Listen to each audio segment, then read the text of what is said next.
চলো তোরা মন চলো শ্রীকুটিশ্বরী যাই, যেতায় গেলে একবার মন পীরতে নাচায়।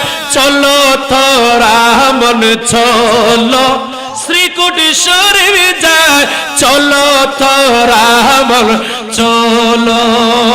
হুজুর কেমন তৈয়ব শাহ, হুজুর কেমন তৈয়ব শাহ আওলাদ রসূল মুর্শিদে বুলবুল আওলাদ রসূল।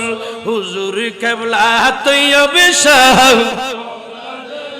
কহন না কেন, হুজুর কেবলা তৈয়ব শাহ,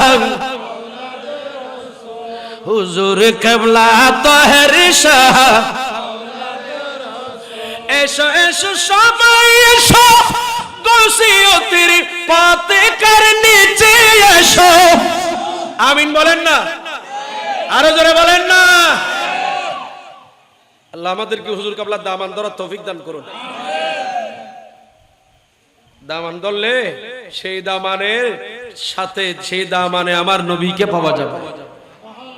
পাওয়া যাবে কিনা বলেন, জোরে বলেন না। অনেক লম্বা হয়ে যাবে, আমি এদিকে মুনকাওয়াতের যাচ্ছি না।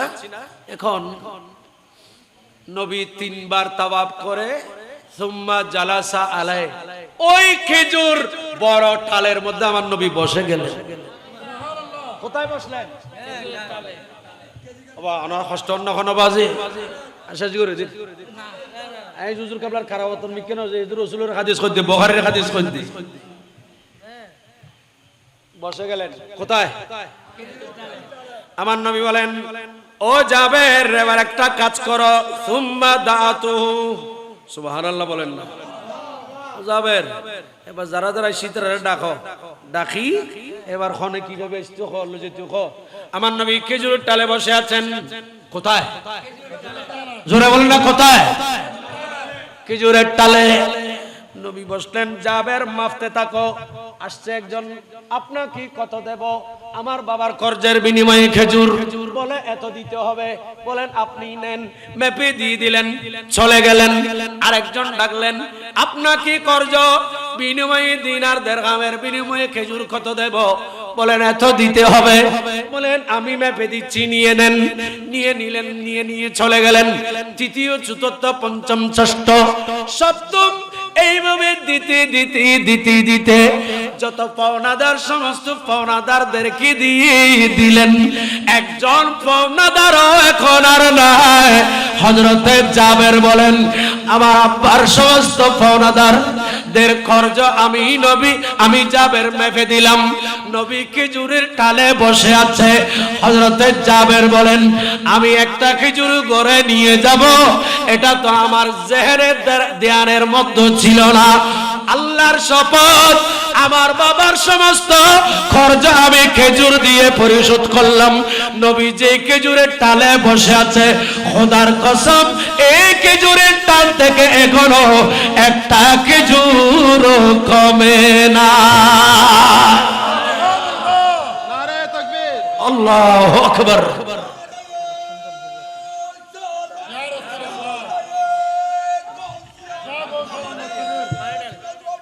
জিন্দাবাদ। চলো তোরা মন চলো শ্রীকুটিশ্বরী যাই, যেতায় গেলে একবার মন পীরতে নাচায়। চলো তোরা মন চলো শ্রীকুটিশ্বরী যায়, চলো তোরা মন চলো। মারহাবা ইয়া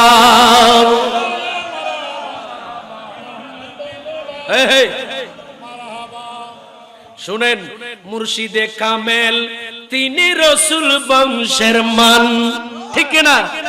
জিন পরি ইনসান গাইছে সদা তাহার গান, ঠিক না? কত শত ভক্ত আশিক তাহার রাস্তা নাই, ঠিক না বলে? আরো জোরে বলেন। আল্লাহ আমাদেরকে একবার হলো যাবার তৌফিক দান করুন। আরো জোরে।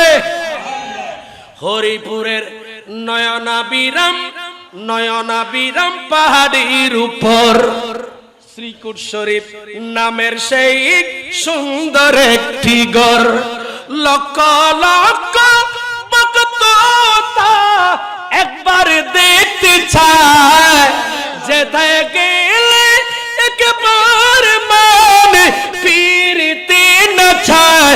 চলো তোরা মন চলো, চলো তোরা মন চলো। সালাতুন ইয়া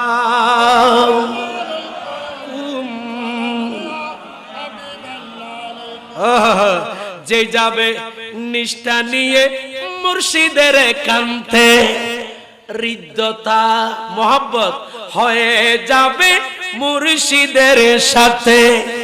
ঠিক না? আরো জোরে বলেন, হৃদ্যতা হয়ে যাবে মুর্শিদের সাথে। এমন মুর্শিদ বলো তোমরা কয়জনে পাই? ঠিক না বলে? এমন মুর্শিদ বলো তোমরা কয়জনে পাই? আমিন বলবেন না? কোথায় আমি কার কেন বড় করে কইলে ভালো হবো? যেটায় গেলে একবার মন ফিরতে না চায়। চলো তোরা মন চলো, চলো তোরা মন চলো। বলেন না মারহাবা? আরো যারা বলেন মারহাবা। এমন মুর্শিদ বলো তোমরা কয়জনে পায়? কয়জনে পায়? এরকম মুর্শিদ পাওয়াটা ভাগ্যের ব্যাপার, নসিবের ব্যাপার। কথা বলেন ঠিক কিনা? এটা অনেক লম্বা হাদিস, আমি এখানে শেষ করলাম, শেষ করছি শুধু হাদিসের কথাটা। কর্জ নিলেন নবীর উম্মত, পরিশোধ করলেন আমার নবী। সুবহানাল্লাহ। আর কেন আসতে হন না? কর্জ নিয়েছে কে? জোরা হন না কে? উম্মত নাই দুনিয়ায়, শহীদ হয়ে ওহদের ময়দানে শুয়ে আছে, চলে গেছে। আমার নবীও জানে আল্লাহর হক নষ্ট হলে আল্লাহ মাফ করবে, কিন্তু কোন বান্দার হক, সে মুসলমান হক, ইহুদি হক, নাসারা হক, জুম্মা হক, চাকমা হক, আপনি যার হক নষ্ট করেছেন, কে ফেলেছেন, সেই যদি মাফ না করে আমার আল্লাহ মাফ করবে না। আমার নবী বলেন যাবেন, চিন্তা করো না, তোমার আয় রোজগার নাই, তুমি তোমার বাবার কর্জ পরিশোধ করতে পারবে না। আমি নবী এমন একটা ব্যবস্থা করে দেব, সেটা একদিকে আমি রাসূলের খেদমত আমার উম্মতের উপর হবে, এহসান হয়ে যাবে। আমি নবী আসব, ও জাবির তোমার আব্বা আব্দুল্লাহ কর্জ আমি নবী আমি রাসূলের নবুয়তের ব্যবস্থাপনায় পরিশোধ করে দেব। আল্লাহু আকবার বলেন। কর্জ নিলেন উম্মত, পরিশোধ করলেন নবী। সুবহানাল্লাহ বলেন না? ঠিক একই। এবার হাদিসুল্লাহ মিলিয়ে আসলে নাই সাইউন হুজুর কাবলার কারামত এখন একখানা নো ওই মাত্র লামিদ্দি, তাও ওই বুখারীর এই হাদিসের সাথে বরাবর মিল। ওই আমাদের আনিসুজ্জামান হুজুরের কাছে গিয়েছিলাম, হুজুর ওই যে আগে কিছুক্ষণ আগে যেমন কওয়াত পড়েছিলাম, হুজুরকে বলেছিলাম হুজুর একটা লিখে দেন না, তো হুজুর আমাকে বলেন ওই যে আলা হযরতের লেখা, এটা কোনটা? আলা হযরত যে বলেছেন তেরি নসলে পাক মে বাচ্চা বা বৃক্ষ যদি হয় গনুরের। সুবহানাল্লাহ বলেন না? আরো জোরে বলেন না? বৃক্ষ যদি হয় গনুরের, ফল হবে তার সবই নুরি। সুবহানাল্লাহ বলেন না? তেরি নসলে পাক মে বাচ্চা বাচ্চা বাবা, तेरी नस्ल पाक में है बच्चा बच्चा नूर का, तू ही आईने नूर तेरा सब गरान। नूर नबी जी सृष्टि नूरेर আওলাদে পাক হই কি দূরের। সুবহানাল্লাহ বলেন না, আরো জোরে বলেন। এই এটার তরজমা একে বরাবর ইসিম বা মুসাম্মা। এবার আসেন, সময়টা হচ্ছে 1969, 1900 কত বা 79, যেটাই বলেন। হুজুর কেবলার এক মুরিদ পেশওয়ার কোথায়, জোরে বলেন না কোথায়? মুরিদের নাম হাবিবুর রহমান। মুরিদের নাম কি? হাবিবুর রহমান হুজুর কেবলার মুরিদ। হুজুর কেবলাকে দাওয়াত দিলেন, হুজুর একটু যদি আসতেন, আমার জন্য একটা মেয়ে ঠিক করা হয়েছে, এই মেয়ের সাথে আমার শাদী পড়াতে হবে। আকদো আপনি হুজুর কেবলা আলে রসুল গৌসে জামা সৈয়দ মোহাম্মদ তাইব শাহ হুজুর আপনি পড়াবেন।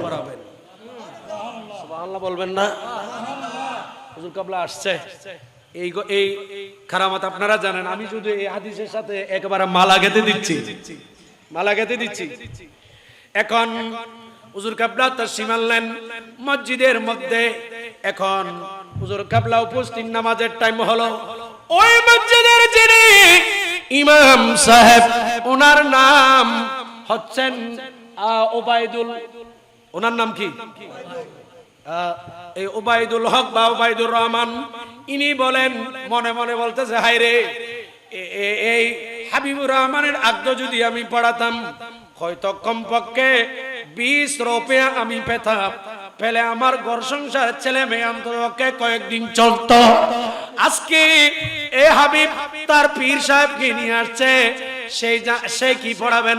আকদ পড়াবেন, হাদিও নিয়ে নেবেন, মাঝখানে আমি মাহরুম হয়ে গেলাম।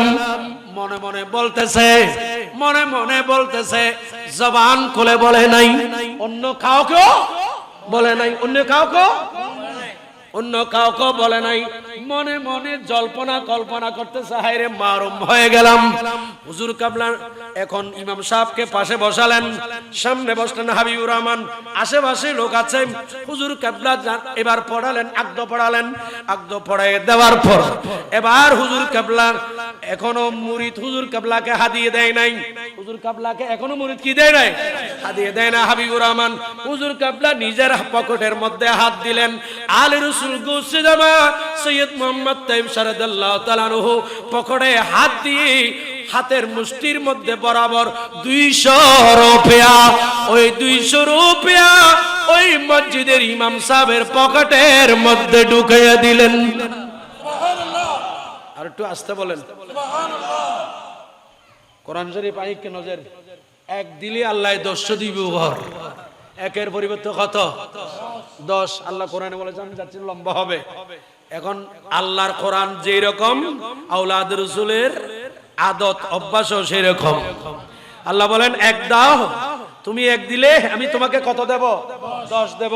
হুজুর কেবলা বলতেছেন, ইমাম সাহেব মনে মনে বলেছো আকদ পড়ালে 20 রুপিয়া পাবে, আমি সৈয়দ মোহাম্মদ তৈয়ব শাহ তোমাকে একে 10 দিচ্ছি, তুমি 20 রুপিয়া পাবে, আমি তোমাকে 200 রুপিয়া দিলাম।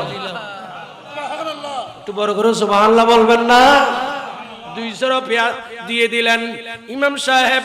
এখন যার যার ভেতরে ভূমিকম্প। ইমাম সাহেব বলেন, হায় রে আল্লাহ, কি করলাম, মনে মনে কি বললাম। এই ব্যক্তি তো মনের খবরও জানে, এই ব্যক্তি তো আমার মনের খবরও জানে। আল্লাহ যেমন দেখে নবীও দেখে, আল্লাহর ওলিগণ দেখে, নবীর আওলাদগণ দেখে। দেখে কি দেখে না? ফাসায়ারাল্লাহু আমালাকুম ওয়া রাসূলুহু ওয়াল মুমিনুন। আল্লাহ বলেন, আমিও দেখি, তোমার অন্তরের খবর দেখি, তোমার অন্তরে কি জল্পনা চল্পনা করে আমি আল্লাহ যেমন দেখি, আমার নবী রাসূলও দেখেন। এমন নবীর আওলাদ শাহী শাহসিরগুন গৌসে জামা সৈয়দ মোহাম্মদ তৈয়ব শাহ দেখেন এবং জানেন। ঠিক কি না বলেন? এই হুজুর এখন কাঁদতেছে, চোখের পানি পড়ে। হুজুর আমাকে মাফ করে দেন। কি হয়তো না জানে ভিতরের খবর, ভিতরে কথা দিবি তখন কিছু নহল তো হল। হুজুর কেবলা তখন কাঁদি কাঁদি মাপ স্যার কি হই কি খ ওই ইমাম সাহেব কি রে কি হয়েছে বাবা? বলে আপনাদেরকে বলা যাবে না, এগুলা বেলায়েতের কানেকশন। একটু বড় করে সুবহানাল্লাহ বলেন না, আরো জোরে বলেন না। এরকম আমার হুজুর কাবলার মুরিদের মধ্যে অনেকের মনে মনে কি হয়েছে, হুজুর কাবলা মনে মনে এসে মনের ভেতরে কানেকশন দিয়ে কামিয়াব করে দিয়েছে। বলেন হুজুর আমাকে মাফ করে দেন, আগে তওবা করান, তওবা করার পর বায়াত করান, তারপর আমাকে আপনার সাথে শ্রীকুট শরীফে নিয়ে যান। সুবহানাল্লাহ। এখনো মুরিদি কিছু দেয় নাই, হুজুর কাবলা দিয়ে দিলেন। এখন বলেন একসাথে এটা গেল, এটা গেল আওলাদ রাসূলের কারণে কারো ক্ষতি হয় না, বরং লাভ হয়। এসব ঠিক কিনা বড় করে বলেন। আরে বাবা, আওলাদ রাসূলের বিরোধিতা করিয়েন না, পাশে থাকার চেষ্টা করেন। বায়াত হবেন না হবেন তাকদীরে থাকলে হতে পারবেন, পাশে থাকলে আপনারও লাভ আছে। কথা বলেন ঠিক কিনা? অনেক লম্বা কথা। পরে শ্রীকুট শরীফে গেলেন, প্রতি বছর যেতেন। সেই প্রতি বছর গেলে হুজুর কাবলা তাকে প্রতি বছরে হাদিয়ে দিতেন, কিছু না কিছু হাদিয়ে পেতেন। এখন তো সেখানে মামলা হয়ে গেল, কেহ জানে না, হুজুর কাবলা সেই জানে। আর এইদিকে মুরিদ হুজুর কাবলা আগদ পরে চলে আসার পর, আসার সময় মুরিদ উনাক হুজুর কাবলাকে এক জোড়া কাপড় দিলেন হাদিয়া। কি দিলেন? নামাতে কি দিয়ে দেয়? হাদিয়া দিলেন। শুধু আগদের বিনিময়ে হাদিয়ে দিলেন শুধু কাপড়। হুজুর কাবলা কাপড় গুলাম একেবারে মুরিদ তো একেবারে দুর্বল, আমার হুজুর কাবলা জানে। এখন বর্তমানের কিছু কিছু এমনও আছে শুধু অনেকে বায়াত করায়, বায়াত উপরে আছে, অনেকে ভেতরে মুরিদের ভেতরে কলব পরিবর্তনের কোনো নিয়তে নাই, থাকলেও মুরিদ অবহেলা। অনেক দেখা যায়, অনেক আমরা আছি অবহেলা করি, কিন্তু পীরের আসল ঘটনা হচ্ছে, আসল কারণ হচ্ছে মুরিদকে বায়াত করে তার কলবকে পরিবর্তন করা, তার খাসলত পরিবর্তন করা, বেনামাজি হলে নামাজি বানানো, সুদ খেলে সুদ খাওয়া বন্ধ করা, ঘুষ খেলে ঘুষ খাওয়া মুরিদের বন্ধ করা, মুরিদ মিথ্যা কথা বললে মিথ্যা কথা বলা বন্ধ করা, মুরিদের ভেতর কোরআন সুন্নাহর আদর্শ, নবীর আদর্শ এগুলা ঢুকিয়ে দেওয়া আসল সত্যিকারের পীরের মকসদ। ঠিক কিনা বলেন? এর বাইরে কোনো মকসদ থাকতে পারবে না। হুজুর কাবলা মুরিদ যখন হাদিয়ে দিলেন, হুজুর কাবলা বাবা তুমি কষ্ট করছো হুজুর, তাহাদ্দু তাহাব্বু, রাসূল পাক হুজুর হাদিয়ে দেওয়ার কথা বলেছেন, নেওয়ার কথা বলেছেন, এটা আল্লাহর রাসূলের সুন্নাত। হুজুর আপনি তো আওলাদ রাসূল, হুজুর আমার এই সুন্নাতটা একটু যদি কবুল করতেন।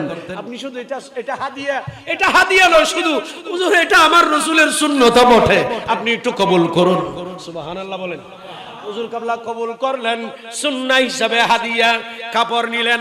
এবার হুজুর কাবলা তাকে বললেন, ও হাবিবুর রহমান, তাহাদ্দু তাহাব্বু, তুমি দেওয়া যেমন সুন্নত আমিও তোমাকে দেওয়া এটাও আমার নবীর সুন্নত। সুবহানাল্লাহ বলেন। এবার হুজুর কাবলা বলেন, মুরিদ হাবিবুর রহমান বলো, বিয়েকে উপলক্ষ করে তোমার কোনো কর্জ হয়েছে কিনা বলো, তুমি একেবারে আমার কাছে লুকাবে না। হাবিবুর রহমান বলেন, হুজুর ইনি একটু কি করলেন, নিজেকে লুকালেন, হুজুর কাবলার কাছে নিজেকে লুকালেন। না না হুজুর আমার তেমন কর্জবীর্য হয় নাই, কিন্তু আওলাদে রাসূল অন্তরের খবর জানেন, শুধু তাই না কর্জ কত নিয়েছে এগুলোও দেখেন। কথা বলেন, দেখে কি না? আরো জোরে বলেন।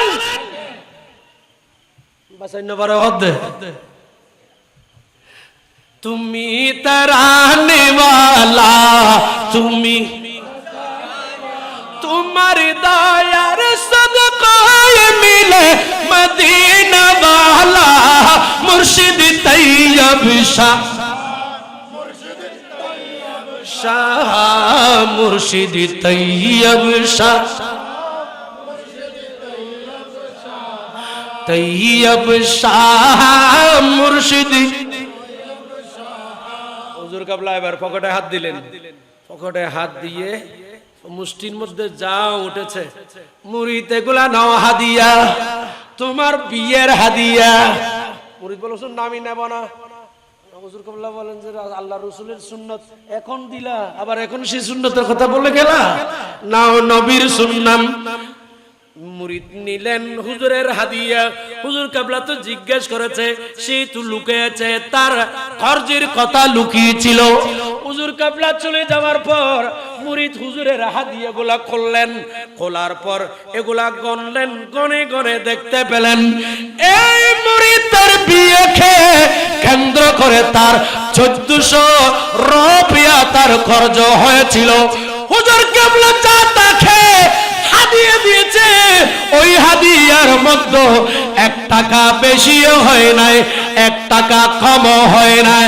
1400 রুপিয়া যত খরচ হয়েছে হুজুর কেবলা তত খরচ মুরিদকে হাদিয়া দিয়েছে।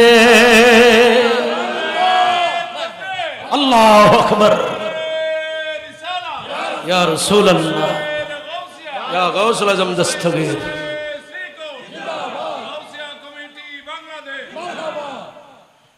খরচ নিয়েছিল ওদিকে মুরিদ, পরিশোধ করেছেন নবী।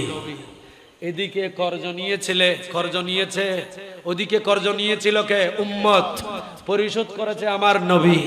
এইদিকে কর্জ নিয়েছে আলে রাসূল গাউসুল জামা সৈয়দ মুহাম্মদ তৈয়ব শাহ রাদিয়াল্লাহু তাআলা আনহুর মুরিদ, আর পরিশোধ করলেন পীর সৈয়দ মুহাম্মদ তৈয়ব শাহ রাদিয়াল্লাহু তাআলা আনহু।